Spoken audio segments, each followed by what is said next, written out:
আপনি কি কখনো ভেবেছেন আমাদের মৃত্যুর পর কি হয়? রুহু কিভাবে আলাদা হয়? রুহু কোথা থেকে আসে? আর এই রুহু জগৎ কেমন? আজ আমরা জানব রহস্যময় সে অদৃশ্য জগৎ সম্পর্কে, যাকে বলে রুহু জগৎ। ইসলাম অনুযায়ী রুহু হলো মানুষের আত্মা বা প্রাণ শক্তি, যা আল্লাহর পক্ষ থেকে দেয়া হয়। কোরআনে বলা হয়েছে, তারা আপনাকে রুহু সম্পর্কে জিজ্ঞাসা করে, আপনি বলুন, রুহু হলো আমার প্রভুর আদেশ।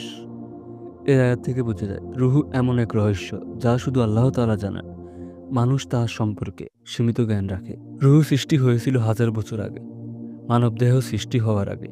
হাদিসে আছে, যখন আল্লাহ তাআলা আদম আলাইহিস সালামকে সৃষ্টি করেছেন, তখন তার মধ্যে রুহু ফুঁকে দিলেন। এই রুহু প্রত্যেক মানুষের শরীরে প্রবেশ করে মাতৃগর্ভে 40 দিন পর, অর্থাৎ 120 দিনের মাথায়, তখন মানুষটি জীবিত হয়। রুহুদের নিজস্ব জগৎ আছে, যাকে বলা হয় আলামুল আরওয়াহ। এই জগৎকে 3 ভাগে ভাগ করা যায়।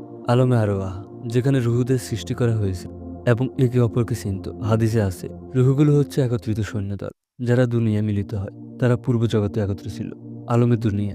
এখন আমরা যে দুনিয়ায় বাস করি, রুহু এখানে দেহের ভিতরে আছে। এটা এক পরীক্ষার জগৎ, আলমে বরজাক।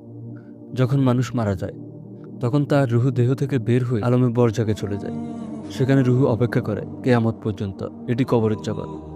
কেউ আরাম পায়, কেউ শাস্তি পায়। প্রত্যেক প্রাণীকে মৃত্যুর স্বাদ গ্রহণ করতে হবে। হাদিসে আছে, যখন একজন মুমিন মারা যায়, তখন ফেরেশতারা তার রুহুকে সুগন্ধময় রেশমের কাপড়ে মুড়ে নিয়ে যায়, আর কাফেরদের রুহু বের করা হয় খুব কষ্টদায়কভাবে।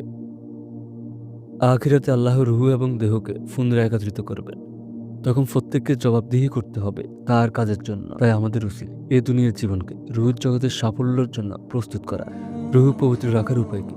নামাজ ও কোরআনের সঙ্গে সংযোগ, গুনাহ থেকে বাঁচা, জিকির ইস্তেগফার করা, ভালো কাজ করা এবং মানুষকে সাহায্য করা। রুহুর জগৎ এমন এক রহস্যময় জগৎ যা চোখে দেখা যায় না, কিন্তু যার অস্তিত্ব অস্বীকার করার উপায় নেই। আমাদের এই দেহ একদিন মাটির নিচে চলে যাবে, কিন্তু রুহু চলতে থাকবে।